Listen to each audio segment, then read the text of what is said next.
Show guys, welcome back to Speaker Nawe. I'm still your boy Taylor DJ. So today we are back with a brand new album from MEK lapana.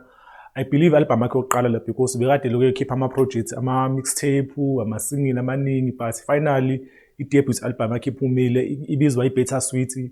So MEK waseKapa ngokuhlala nangokuphila, even music wakhe itoreni ngikhuluma ngeKapa but originally wase Eastern Cape. So album ibiza ngeBetter Sweet nje lapha, even iart cover khona ngithandile iconcept yabo lapha ukuthi iveza iKapa le Kapa fence lapha no Table Mountain no Camps Bay mase kuvela neside le laselokishini le side eKasi lakho uyilona ukhuluma ngala kakhulu lapha. I believe wase Samora because yona I mention kakhulu music wakhe.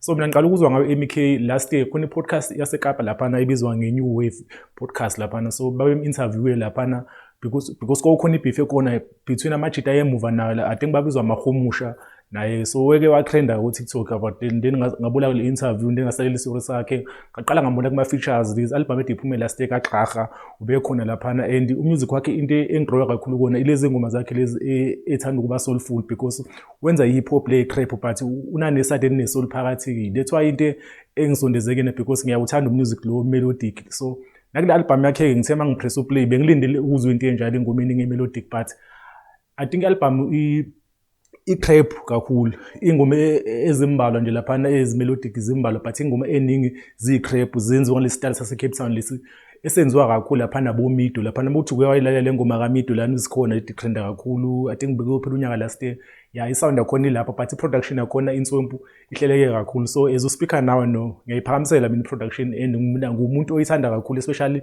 iXhosa trap la. I think i-trap le yaseKapa isene space nale yase-Eastern Cape nje isene space eSouth Africa yonke because ayakabi popular, so abantu bayifuna into different than lezi zinto esesike sazizo before like i-hip hop ephuma eJozi, i-hip hop ephuma eDurban. I think there is still something ekhona lapha e-Eastern Cape South Africa yonke engaka experience lapha. So ngiyathanda ke ingoma ngizomention lezi ezimbalwa engithande kakhulu but ingoma eningi lapha ngithandile because album inengoma ezu14 and there's one song engizoqala ngawo yona ingoma eyifavorite yami lapha My Way because as I mentioned ngangidraw kuyena isoul leyo ngoma le exactly lapha inalo soul i-trap ne storyline imnandi akurapha na kakhulu because ngiyathanda ingoma lezi kungarapha kakhulu because abo umuntu othatha kade yabo. So angifuna abantu abarapha kakhulu lapha ngizolonke ngibhidiseka lapha. So ngithanda ingoma lezi melodic lapha. There's also another song nayo emnandi kakhulu i-musical yana ithi ngiyakhuleka lapha, i-story sakhona sideep lapha. Ngibona no I think i-maturity siqala kuba khona because molela umusic wakudala lapha ukwenza nalo music lo waseKapa lo ngawuthandile ababiza nge-gangster rap leyo angizwani ke nawe lapha but mawulela leyo ngoma lithi ngiyakhuleka uyamuzwa ukuthi no umjida I think uyakhula even nasemqondweni uyaqaqeka lapha usekhuluma ngengoma ezenza sense lapha nanempilo sekuwa ngenye indlela. So leyo ngoma leyo no imnandi kakhulu. There's a song ibizwa lapha isasa yo aleyo i-trap lapha ine vibe leyo ngoma imnandi kakhulu even ama features akhona. There's a guy officer show lapho I think wenza iverse esithathu ngiyaqala ukuzwa ngayo Tswempu leyo ngoma ngithande kakhulu. There's also another feature eno Flashy. Flashy one of my favorite MC wase Eastern Cape Flash lapha. Indlela akane flow ngayo ayikho ingoma engangayizwa nje eno Flash engena flow lapha. Leyo ngoma ilinde kakhulu ethi ufuna ukuthini Tswempu I think leyo ngoma deserve music video kulezi ngoma engiyibonile. There's also another song emnandi amawaka ifisari show Salty. Actually Salty he is the first guy engizwa ngawa waseKapa nje about hip hop. So nje uyi-OG walezi ntwana ngimhlonipha ngale ndlela. So lapha I think iverse lakhe outstanding kakhulu leyo ngoma ngithandile leyo ngoma. There's also another song ebizwa umlungu uhamba noZimo lapha iciko lomculo lapha. Leyo ngoma leyo I think ingiphoxile mina because khona ingoma abake bayikhipha lapha sezophela unyaka last year behamba noZimo. I was expecting that song ukuthi ibe khona album, not this one ikhona but ayifikanga lapha. Le ngoma bebekhiphe lapha I think Zozesulwa le ede bekhiphe last year lo ngoma beintswempu. Understand why be choose ukufaka le bangafaka yona album because lana bephume ezisingle. So bengi-expect ukuthi nayo izophuma kule album so abayifaka kule album. Understand kanjani ke. It's also another song akayenzela ubhuti wakhe lapha i-Gone Forever lapha. So there's ubhuti wakhe lapha I think wakwazi noma udutshulile izinto zaseKapa. Siyazi ukuthi eKapa especially Samora dangerous lapha. So ukhona ubhuti wakho omncane lapha amenzela ingoma lapha. Even le ngoma engisho last year wayekhuluma ngepain yakhe about ukuluza ubhuti wakhe lo mncane lo. So leyo ngoma nje inesense inesiqe enye ingoma emnandi kakhulu lapha.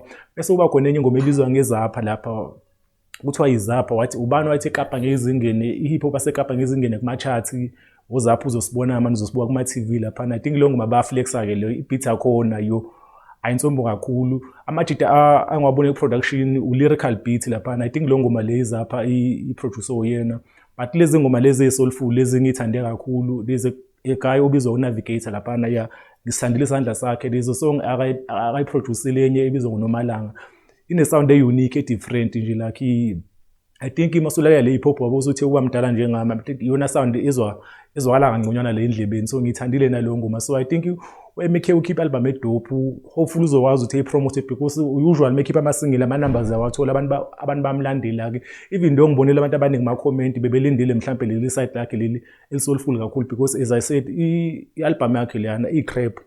So lezi ngoma ade belindele mhlampe lezi ethi kuba soulful ngebe zibethule zibe ningi, kodwa sikhona ezimbalwa laphana. Hopefully bazoyisupporta because une-fan base bamjitelwane bamlandela abantu baseKapa because I think egamini usebe khona since 2013. It's just to be underground eluyiphusha move nabantu aba-different but ama-fans unawo. So no, as uSpeaker nawe sizwile, and by the way we are coming live from uQumbu Eastern Cape, so i-album ifikile eQumbu ilendile la sizwile.